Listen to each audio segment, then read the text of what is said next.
This week on Muscle Car of the Week, we've got a car that's not only cool, it's got some historical significance. This is a 65 Shelby GT350 R model that was used by the Carroll Shelby School of High Performance Driving. A really cool car.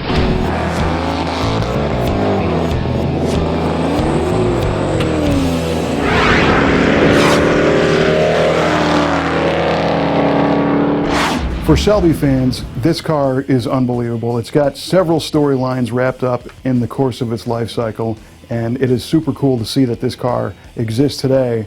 And we're going to unfurl some of these stories and let you know why this car is so unique. Basically, back in January of 1965, the first batch of GT350 cars were built to be street versions, street GT350, street legal, destined to be sold to the public. And these were to fill the homologation requirements which allowed these cars to be raced in SCCA racing. You had to build a certain number for public sale to be able to legally race. So this particular car was finished in that form, but it never went to a Shelby dealer and was never sold to the public. Instead, it left the Shelby plant and it went back to Ford in Michigan. And the Ford guys used it as a promotional car, did some public relations with it, did some demos with the car. But this car was never sold to the general public. In fact, in February of 1965, the car went back to Michigan, back to Ford Corporate, where they used it for some public relations stuff, some promotional events and things like that, and they held on to the car basically all summer in 1965. And by August, the car ended up going back to Shelby, where they put it into service as a driving school car. This was basically a car that they used on their track at Riverside to give the Shelby team drivers some seat time behind the wheel of a GT350. And there were 3 of these driving school cars built. This was one and 2 others. And what was interesting is that over time, this particular car started to evolve, right? In June of 1965, Shelby started production of the 36 GT350R cars. And those were the competition cars. They started off life as a completely stripped Mustang body, and they were built primarily to be race cars. So they didn't ever, they were never intended to be driven on the street. These were basically full race cars. And at the driving school, this particular car started to pick up some of those parts. So during the time at the driving school, the guys at Shelby realized that, this was pretty much a competition car already. So they completed the transformation and made it a full-fledged competition car and rebadged the VIN to be the 37th competition GT350 for 1965. It's very cool. This car started off life as a regular street GT350, but then was transformed by Shelby into a competition car.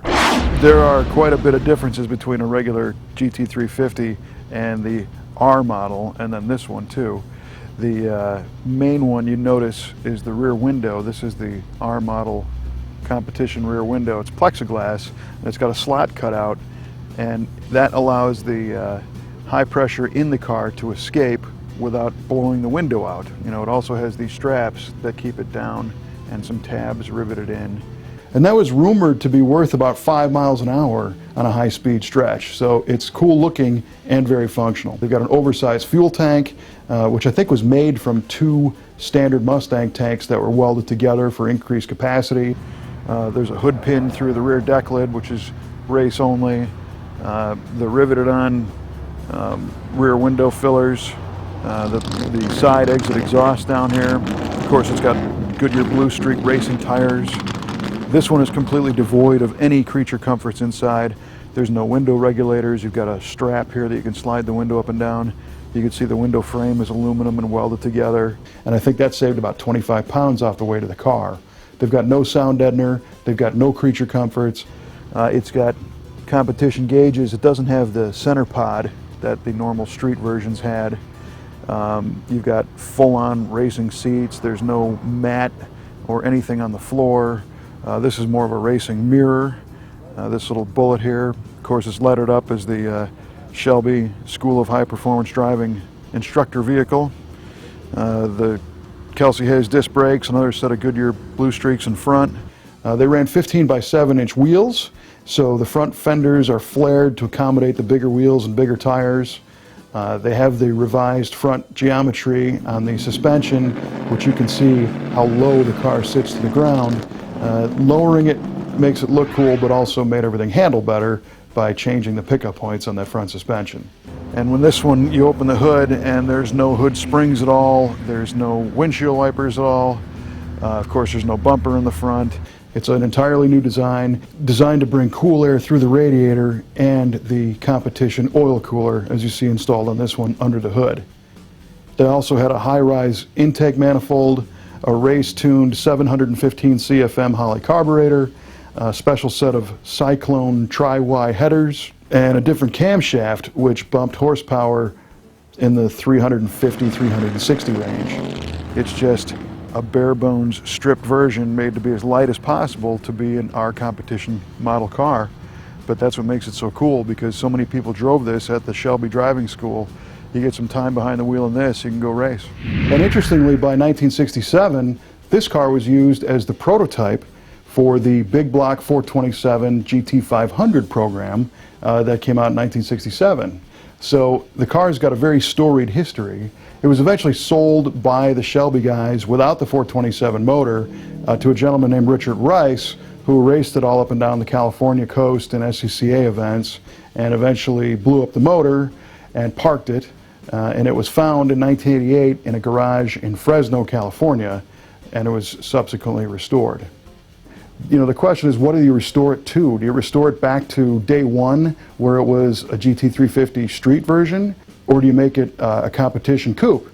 And they decided to kind of do both. It still retains all of its competition parts, but it was painted up to reflect the driving school days as a regular GT350. So it's a super unique story that it's got all these different histories built into one car. So when you have a car like this that's got all these crazy stories, you know, you have to have the proof to back it up.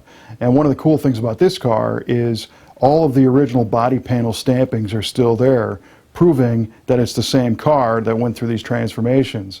There's also some magazine articles from '66 and '67 that show the car in use at the driving school. It was highly documented throughout the restoration, so they know that this is the real deal. You can find this car if you do research with Shelby's. It's actually on page 157 of the Shelby registry, and it's defined as a perfectly restored competition car, and the history is outlined a little bit. We're glad the Brothers Collection acquired this thing, because they certainly have an appreciation for all things Shelby, and they really love the fact that a lot of the big name drivers got to spend time in this car, and that's why they value it so much.